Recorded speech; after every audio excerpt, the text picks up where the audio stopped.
સંપર્ક હતો. એમના નિજી પરિચયમાં રહેતા હતા એ. અને એક મોટી વાત એવી છે મજાની કે જે આપણી પુરોહિત જૂની જાણીતી હોટલ હતી ત્યાં એ સાથે ભોજન કરવા જતા બીપી મહેતા સાથે. ગમે તે પણ સરસ. તો એ રીતે એમણે બીપી મહેતાની પસંદગી પણ એમની છે.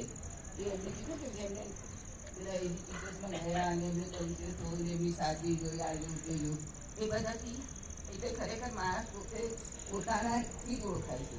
બીજા કોઈ ગમે તેટલી મદદ કરે એનાથી એનું કંઈ વિશેષ થતું નથી.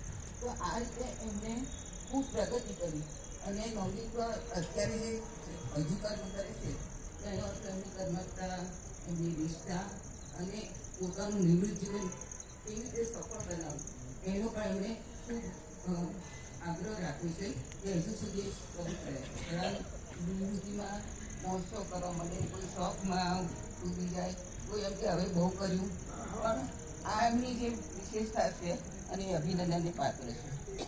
અમારો વ્યક્તિગત પરિચય બધાનો ઓછો હોય છે, પણ અમે એક વિશેષનો જે આનંદ માણ્યો છે એ હજુ ભૂલાયો નથી.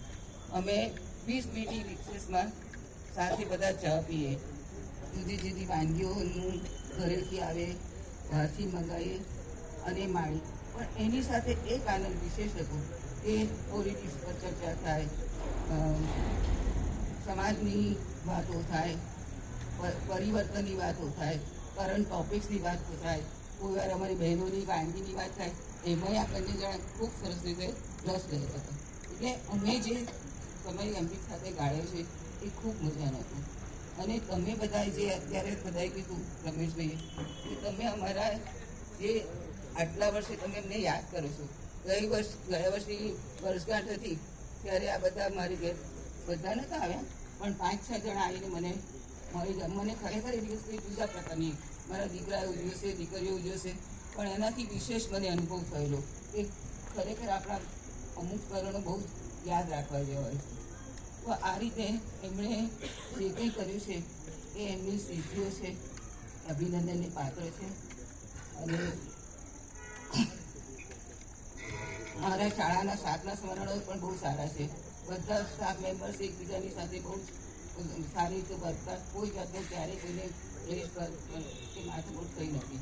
અને આ રીતે જે એમણે વર્ષો અમારી સાથે ગયા છે એ યાદ રહેવા છે. જ્યારે મને કીધું કે તમે આવશો, મને પહેલાં તો ના જ થતી હતી મનમાં, પણ પછી મને થયું કે એકવાર મળવાનો તો મોકો મળશે.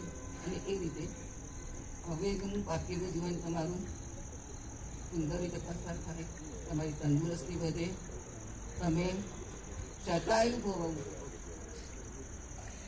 ભવો, તમારી તંદુરસ્તીમાં ચાર ચાંદ લાગે, તમારા પરિવારને સુખ સમૃદ્ધિ મળી રહે અને બધા ગાવ આજે ખૂબ જીવો